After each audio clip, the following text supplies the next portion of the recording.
Hello student. आज हम लोग ट्रिग्नोमेट्री का लेक्चर नंबर 5 करने जा रहे हैं। ठीक है, ट्रिग्नोमेट्रिक लेक्चर नंबर 5 में हम लोग एनसीईआरटी 8.2 के क्वेश्चंस करेंगे। ठीक है, तो पहला क्वेश्चन स्टार्ट करते हैं।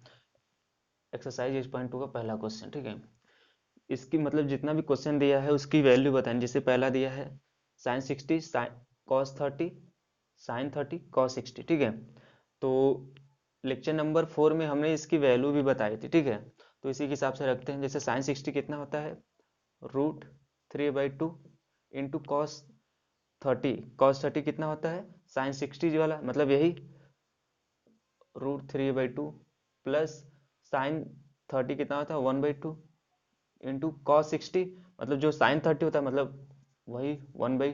तो एलसीएम कितना आ जाएगा, 4 आ जाएगा। ठीक है, √3 कितना हो जाएगा, केवल 3 हो जाएगा और +1 तो 4 हो जाएगा। जोड़ने पर इसे कट गया, इसका वैल्यू 1 आ गया। ठीक है, तो पहले का वैल्यू 1 आ गया।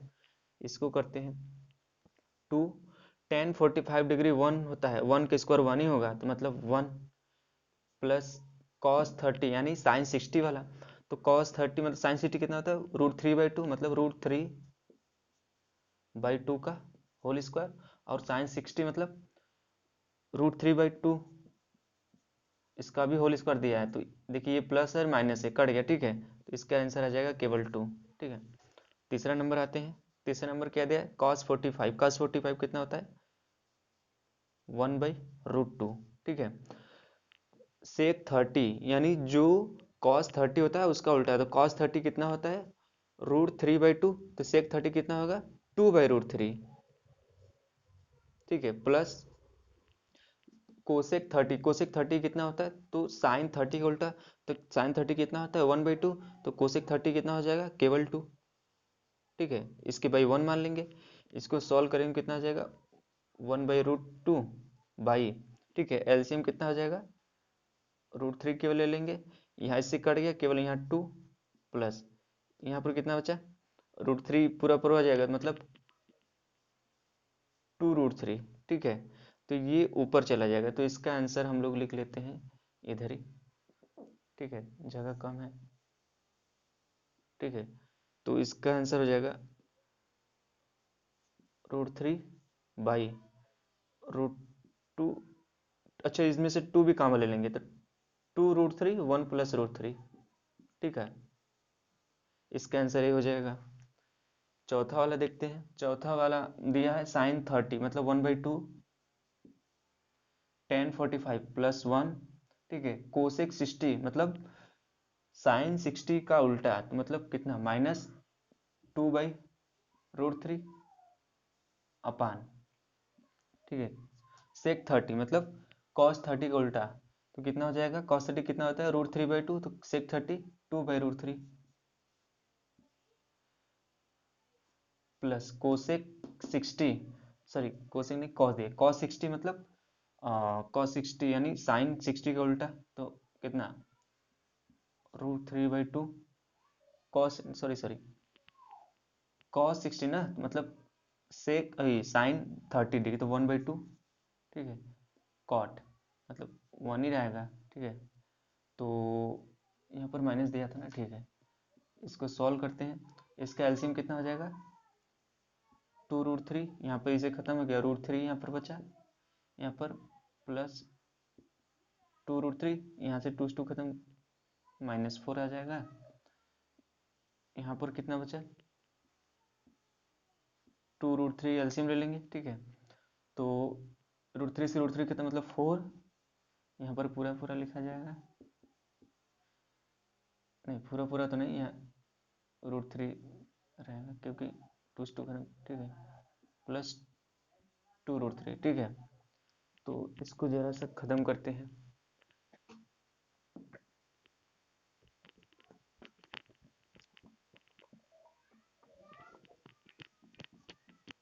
तो कितना आ जाएगा 2√3 प्लस √3 तो कितना 3√3 -4 बाई। अच्छा इसे देखेंगे तो ये खत्म हो गया। ठीक है, तो बाई कितना आ गया 2√3 प्लस √3 कितना आ गया 4 या फिर 3√3 +4। ठीक है, 3√3 +4 हो सकता है एनसीईआरटी में इसका रेशनलाइजेशन किया हो, देखते हैं इसका आंसर क्या दिया है। तो एनसीईआरटी में इतना आंसर नहीं दिया, ठीक है, मतलब इसको रेशनलाइजेशन किया, तो हम लोग भी इसको रेशनलाइजेशन कर लेते हैं। हमको लगा कि यहीं पर छोड़ दिया होगा, तो रेशनलाइजेशन कितना, इसके उल्टा से मल्टीप्लाई कर दो, मतलब 3√3 -4 अपान 3√3 -4, ठीक है, यहाँ पर हो जाएगा, ठीक है। देखिए अच्छा ये सेम बन गया, तो क्या होगा a प्लस बी का whole square, sorry a minus B का होल स्क्वायर, तो √3 -4 का होल स्क्वायर अपन, देखिए एक फार्मूला बना है, एक ब्रैकेट में a प्लस बी, दूसरे ब्रैकेट में a माइनस बी, तो 3√3 का होल स्क्वायर -4 का होल स्क्वायर, ठीक है। तो कितना बनेगा ए स्क्वायर, मतलब 3×3 = 9, 27, A square plus B square -2 A B कितना है 4 है बाई, ठीक है, ए स्क्वायर 3×3 = 9, 27 -16, ठीक है, कितना आ गया 7 6 13 की 3 कैरी 1 2 1 3 1 4 43 माइनस 3×6 = 24 24√3 22 कितना 1 1, ठीक है। तो इतना आंसर दिया है एनसीईआरटी में, ठीक है। और जो क्वेश्चन नंबर हम लोगों ने 3 किया था, ठीक है, उसमें भी रेशनलाइजेशन किया है, ठीक है, तो जगह नहीं है तो आप लोग कर लीजिएगा।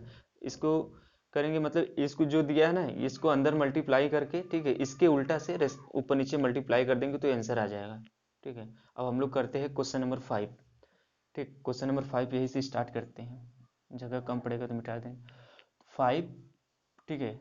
cos 60 कितना होता है 1/2, तो मतलब 1/2 डायरेक्ट 1/4 लिख दे क्योंकि स्क्वायर दिया है, ठीक है, प्लस 4 से 30, तो सेक 30 कितना होगा cos 30 का उल्टा, तो cos 30 कितना √3/2 होता है, तो इसका 2/√3 का स्क्वायर, ठीक है, और tan 45 का स्क्वायर मतलब 1 अपान sin 30 मतलब 1/2, तो डायरेक्ट 1/4 लिख दें, स्क्वायर दिया है, तो प्लस cos 30, ठीक है, cos 30 कितना होता है √3/2 का स्क्वायर, तो मतलब √3 का 3/4, ठीक है।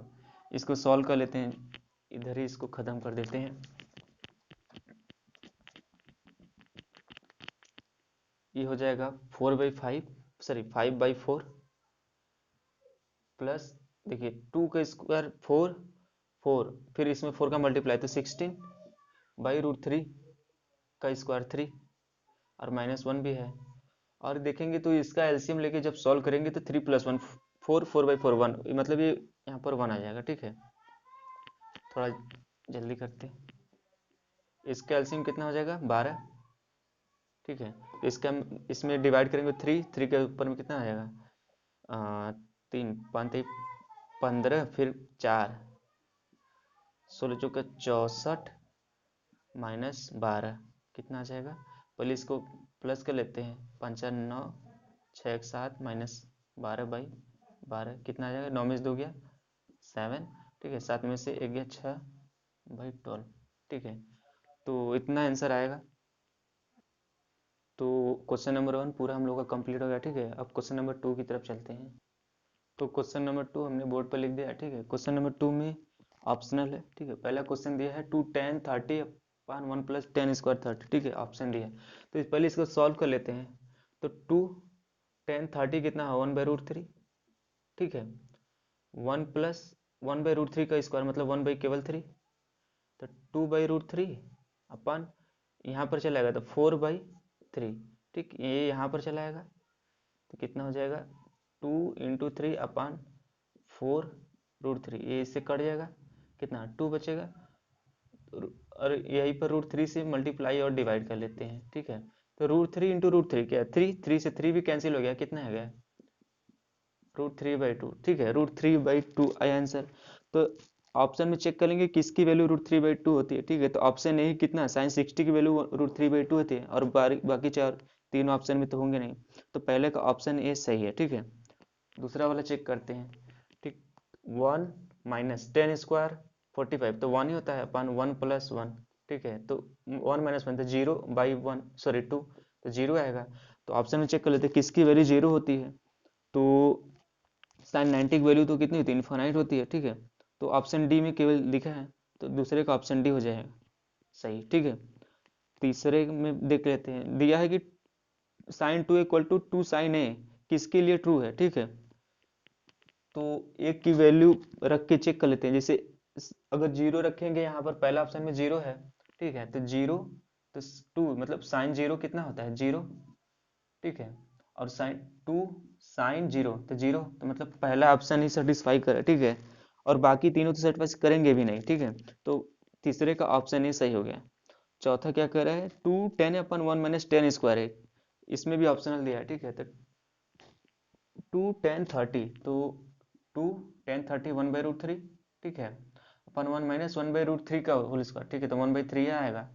तो क्या आएगा, 2/√3 बाई, ये पे यहाँ पर चला जाएगा तो 3 - 1, तो 2/3, ये ऊपर चला जाएगा, 2 × 3/2√3, ये इससे खत्म हो गया, √3 से मल्टीप्लाई डिवाइड कर लेते हैं, तो √3 × √3, 3 से 3 खत्म, केवल √3 आ गया, ठीक है। तो वही चेक करना है। तो tan 60 की वैल्यू √3 होती है, ठीक है। तो चौथे का ऑप्शन सी सही है, ठीक है। तो इस तरीके से हम लोग का क्वेश्चन नंबर 2 भी कंप्लीट हो गया। अब बढ़ते हैं क्वेश्चन नंबर 3। तो क्वेश्चन नंबर 3 हमने बोर्ड पर लिख दिया, ठीक है। इसमें दिया है tan a + b = √3, tan a - b = 1/√3, और a b से बढ़ा दिया और कंडीशन क्वेश्चन में दिया है, ठीक है। तो हमको बताना है a और b की वैल्यू बतानी, ठीक है। तो इस तरीके के क्वेश्चन भी हम लोगों ने किया था, ठीक है। तो इसको कैसे करेंगे, tan a + b = अब सोचेंगे किसकी वैल्यू √3 होती है, तो tan 60 की वैल्यू होती है। यहाँ क्या दिया है, tan a - b = 1/√3, ठीक है। तो 1/√3 किसके होते हैं, तो tan 30 की वैल्यू 1/√3 होती है, ठीक है। तो अब यहाँ tan इक्वल आ गया ना, तो tan से tan हट जाएगा, तो आ जाएगा a + b = 60, ठीक है, a - b = 30, ठीक है। अभी इक्वेशन नंबर 1 बन गया, इक्वेशन नंबर 2 बन गया, ठीक है। अब लीनियर इक्वेशन 2 वेरिएबल, इसको सॉल्व कर लेंगे, तो 1 + 2 कर लेंगे, तो 1 + 2 करेंगे तो b से b कैंसिल आउट हो जाएगा, तो 2a = कितना होगा, 90 डिग्री, ठीक है। तो a = कितना होगा, 45 डिग्री, 45 डिग्री आ गया, ठीक है। अगर ये 45 आ गया तो b कितना आ गया, इसी में रख देते हैं, तो या फिर इसी में रख देते हैं, मतलब 60 - a कितना है, 45, तो b = कितना आ गया, 5, फिर 5 में से क्या चल, ठीक, 15 डिग्री, 15 डिग्री, ठीक है। तो इस तरीके से हम लोग का क्वेश्चन नंबर 3 भी कंप्लीट हो गया।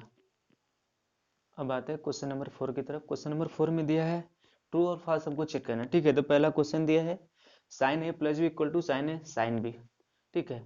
तो ये ट्रू है फॉल्स बताना है। तो ये अगर ये एंगल भी दिया तो इसका मतलब नहीं कि इसमें मल्टीप्लाई है, जैसे लग रहा है कि इसमें मल्टीप्लाई दे दिया, ठीक है।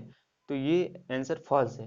या फिर एक तरीका और है चेक करने का, जैसे मान लीजिए ए बराबर कोई मतलब एंगल रख के, जैसे मान लीजिए ए बराबर 30 डिग्री रख के चेक लेते हैं, बी बराबर 60 डिग्री रखकर चेक कर लेते हैं। तो साइन a + b, तो ए की जगह 30, बी की जगह 60, तो कितना आएगा, साइन 90 आ जाएगा, साइन 91 आ जाएगा, ठीक है। तो यहाँ पर चेक करते क्या वन आता है, तो साइन ए की जगह 30 रखेंगे तो कितना आएगा, 1/2 + 60 1/√3, सॉरी √3/2, एलसीएम 2, तो 1/√3, ये तो 1 के बराबर है ही नहीं, ठीक है। तो इस तरीके से पहला आंसर फॉल्स हो गया। दूसरा दिया है the value of sine theta is increase as theta increase, कह रहे अगर साइन थीटा बढ़ेगा कब, जबकि थीटा की वैल्यू बढ़ाएंगे, तो सही बात है। जैसे मान लीजिए साइन जीरो कितना, जीरो आता है, साइन 30 1/2 आता है, साइन 45 डिग्री 1/√2 आता है, ठीक है।